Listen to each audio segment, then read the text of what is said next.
اليوم غادي نصايبوا الملاوي بلا دقيق ابيض بلا سميده بلا فينو، ومع ذلك كيجي كله مورق هشيش لذيذ كيتقطع بحال الحلوى. ما كاينش داك الملوي اللي كيجي الاستيك كيتجبد مطاطي، لا هذا كيجي هشيش وكله محلول بحال مصايبه الرزازه.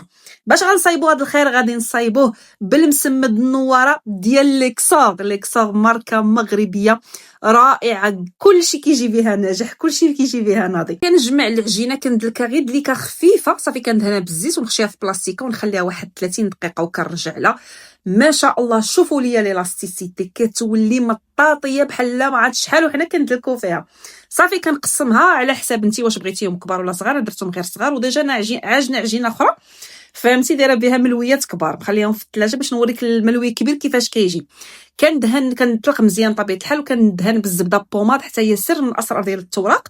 صافي كنرش المسمد وكنطوي كيف ما باين في الفيديو، راه ساهل صافي، ويخلي يدك مرخوفه باش ما فهمتي باش داك التوراق يبقى مورق.